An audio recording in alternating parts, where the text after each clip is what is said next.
that could have been part of Nigeria's revenue disappeared.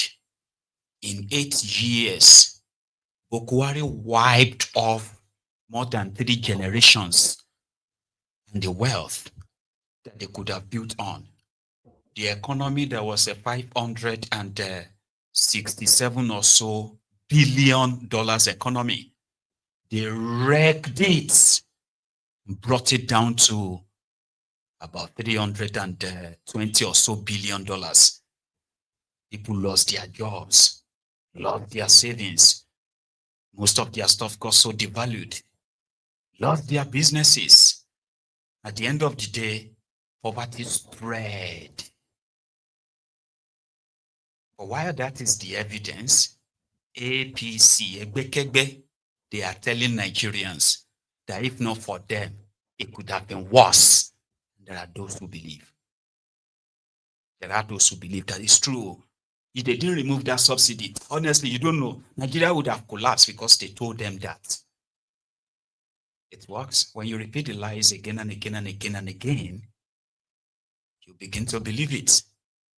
And once you start believing it, everyone who doesn't is either blind, not intelligent, can't see the future, impatient, or above it all, is an hater.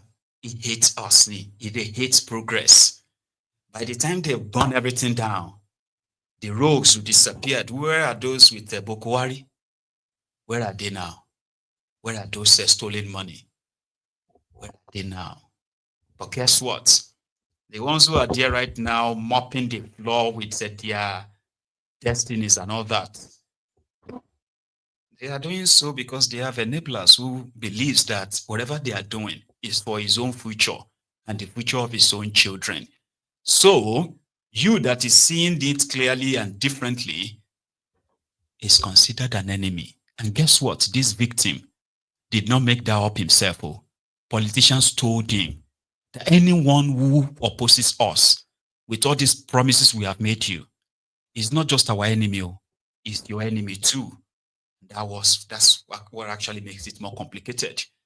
That's why they said that if you want to fight for Nigerians, you must also be ready to fight them. So if you mistakenly uses your entire strength to fight their oppressors, it will come shock you that even the oppressors may not really have to lift any limb. They are oppressed will do the job. It will come shock you. And many people, I believe, actually died disappointed because when they realized this, it was almost too late to realize and say, the end. So at the end of the day, it's almost for nothing. So kudos to those who don't care whether it pays off later or it paid off later or not. To them, keeping quiet is actually like worse than to be under the oppressed themselves. That is worse. Okay? So let's go back to that Brazil, where Kolu himself was busy rambling, right? Trying to drop all those big words and waiting for the Clappers Association of the Presidency of Nigeria to do their job. Clap. So here is what Kolu told the alleged Nigerians he met in Brasilia just before that maiden flight of airpeace from Brasilia to Abuja. That was last night. Here. I'm a reflection of Nigeria in true identity.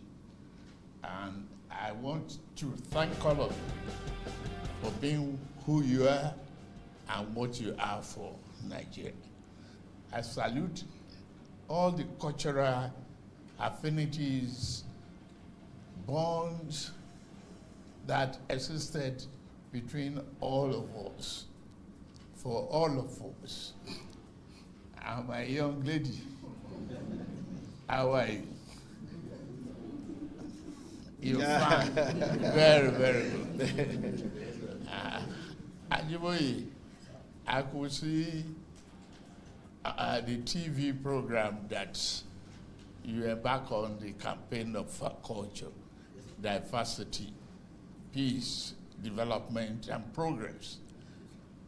To all of you here, Nigeria is a country of diverse nature, and Nigeria that is welcoming to all of us.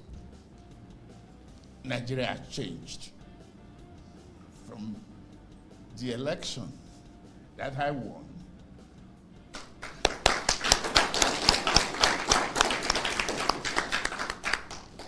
The bold endeavors that we embark upon is to reform the country, bring Nigeria to the forefront of the continent of Africa, get a sense of dedication, commitment, and transformation that will be for our children yet unborn. I am a very proud Nigerian, and I believe you are a pride to our country. You will be the same. For us, it has been a very long journey for our leaders. But we are a generation that is caring with foresight, determination, commitment, and courage to change the history of our continent. I'm proudly standing before you, making a commitment to all of you that Nigeria will be changed for the good of all of us and for the benefit and prosperity of all our citizens. We give priority to development. Once upon a time, we can look back on history with heart that Brazil and Nigeria were on the same level of development. Look at us today and look at Brazil.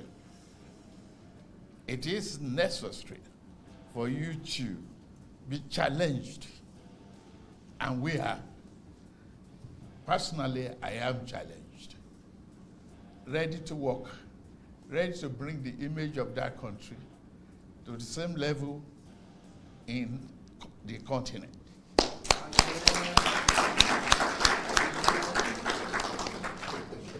And yes, we can do it. There's nothing we set our mind to that we cannot do. Look at the technological development of this country.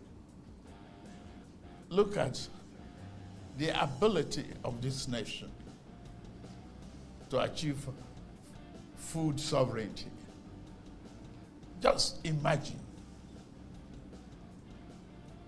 What do they have that we don't have? We have everything. We have the brain. We have the energy. Yes. We have the populations, the youth. I salute the president of diaspora leadership here for reflecting that diversity to bring prosperity to all of us. What I want to do is work hard. The transformation that is ongoing is for all of us. It should be supported. Reforms initially was extremely difficult for our people to get. But just like any medication for malaria, aspirin, and all of that, it could be bitter to take initially. But when you are healthy, you know the education works. To us, we can manufacture, we can develop, we can design, we can build a nation that works purposefully and prosperously for all of us. So our brothers who are about ready to take a voyage with our Nobel laureate, I'm part of that support. The dream was then when I was the governor of Lagos State, and we started it, but I didn't believe that the opportunity of becoming the president will ever come back to me. It did, and now that I am in charge, I will encourage the fulfillment of that dream. And if Wole Soyinka at over 90 is doing this, for all of you, we will all be challenged to ensure that we realize that dream and make it a reality. So all Nuisance leleyi. Nuisance leleyi. Total nuisance. Now, take a look at this, yeah? After 2.5 years, and you are meeting, because normally you would have known, because everybody is following what is going on, by the way. So let's assume that you are meeting your president, right? And in any foreign country. So, and he's addressing you by saying, I believe that a lot of you are seeing what we are doing back home.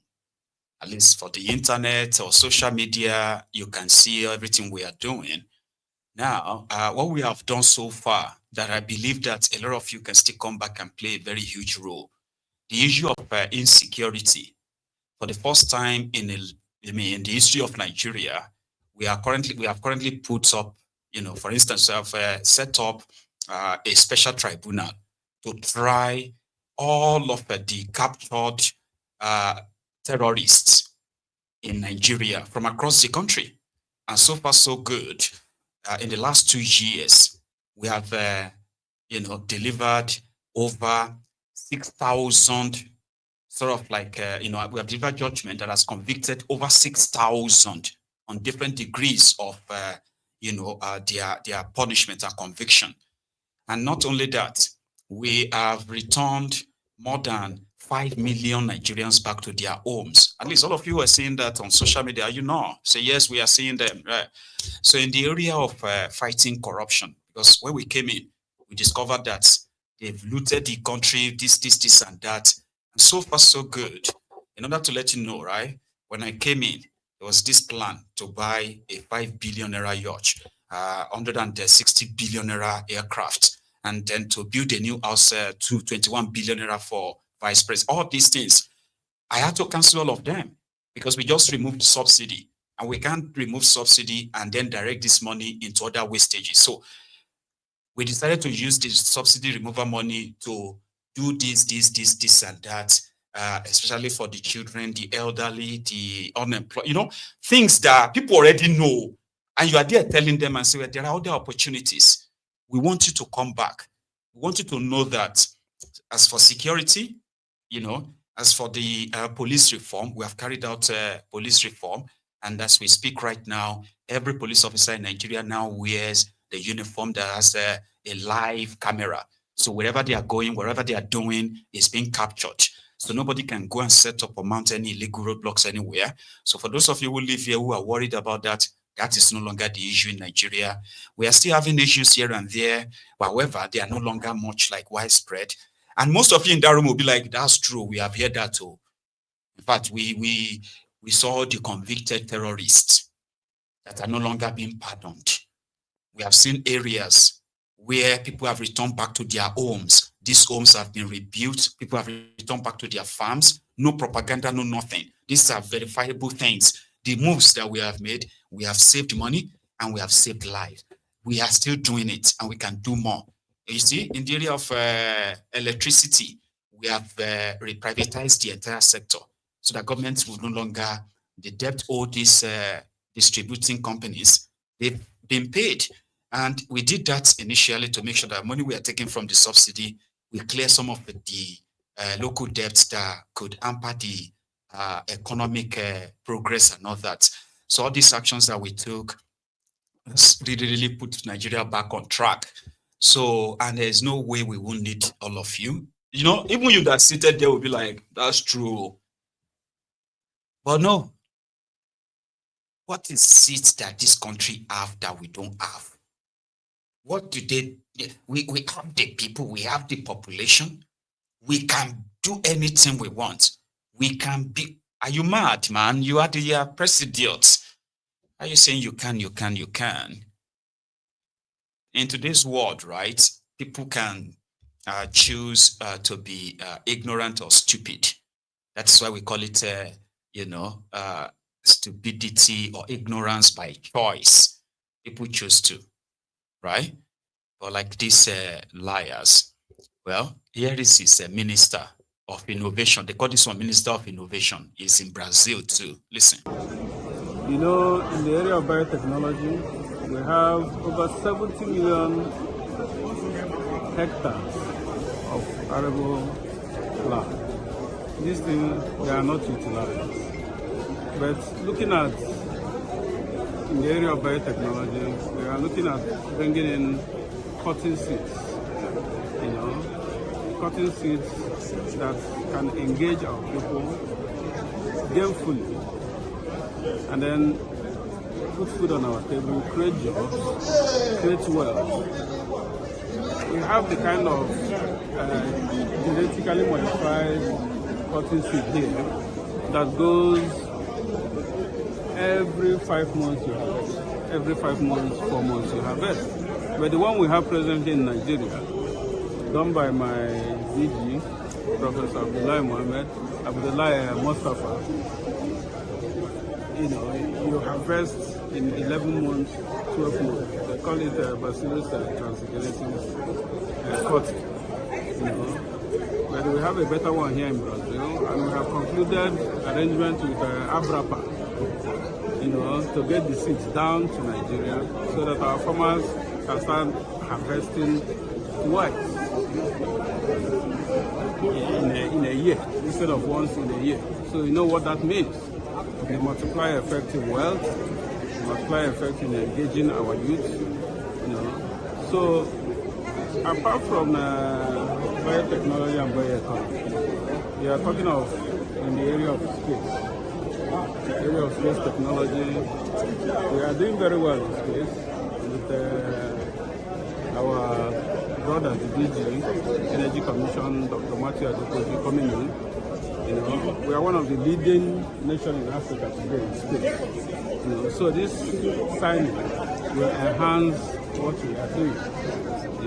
And we have again in the area of industrial development. We have also in telemedicine, and we have in cassava. There is new invention in cassava that does twice in a season instead of once. For bioethanol that you can use for vehicles, So there's a lot that are still unfolding in this signing we did today. Even for renewable energy for solar, Nigeria, we are planning to build, a solar panel center. So with Brazilians coming in, we will exchange ideas, lobby ideas on the best way to go on that.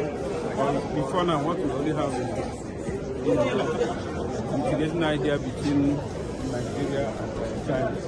But today we are adding Brazil to it, so it's a big leap for us in Nigeria.